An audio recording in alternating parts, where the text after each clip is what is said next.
Hi, welcome to today's Sherry C channel. Today we're talking about the Tiananmen Square. Well, when we're talking about Tiananmen Square, what is in your mind? I think it's the Tiananmen Square event, which was in 1989, the 1st of June. Well, let's talk it in brief. Basically, it's a group of students, a large group of students, like from Peking University, from Tsinghua University. Less students, they got spirit, they got knowledge, and really want to fight for their freedom.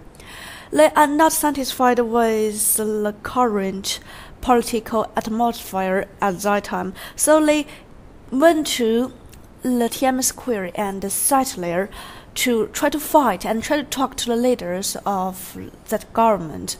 But eventually it became a violence. The people fight with the soldiers, the policemen, and end up with blood. And the students were forced to the prison. And I have to say, lots of students died because of that revolution. Well, it's not my place to judge whether it's good or not for this revolution, but as a student, I think if I was a student in 1989, definitely I would go to the streets to fight for our freedom. Well, but after that revolution, people see how cruel our government could be, so nobody really could or dare to start a revolution like that again. So even the political situation in China today is really bad, but people are too afraid to go to the street. Well, that was not our point. Today our point is to introduce some places of interest around the Tiananmen Square. Basically, Tiananmen Square is a big square, consisting with several parts. The most famous one is the Tiananmen Square Tower, which you can see in the picture. The Tiananmen Tower at the north end of the Tiananmen Square, initially built in 1417 during the Ming Dynasty. The square was the front door of the Forbidden City.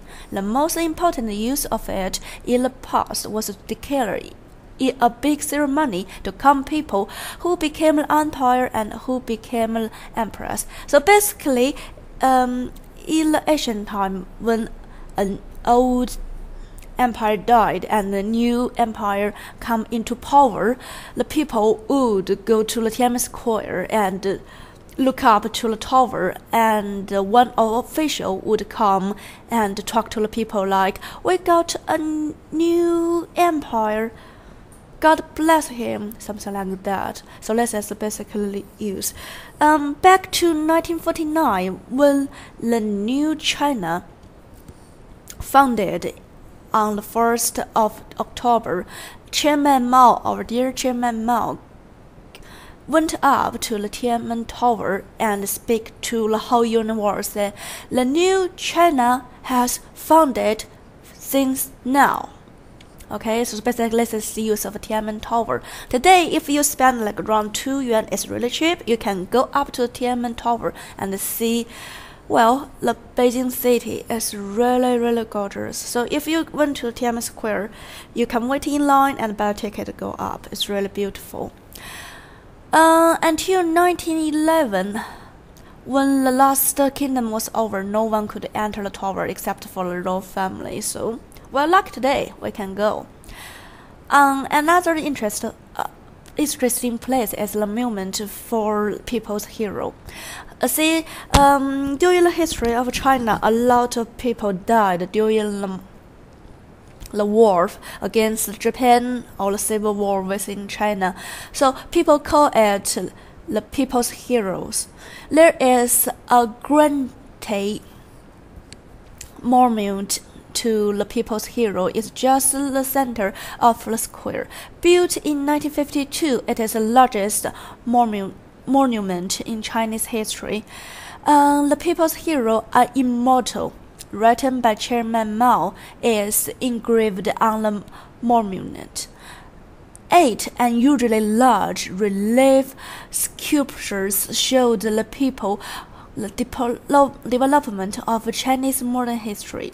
2 rows of white marble railing enclose the monument, simple and beautiful. And if you go to Tiananmen Square, you can also find the National Museum, which is a must-go place. In this museum, you can see 2 parts: the history of the ancient China and the history of the new China. There are 2 beautiful halls. If you go inside, you can see some ancient antique of the Chinese history. It's really, really beautiful.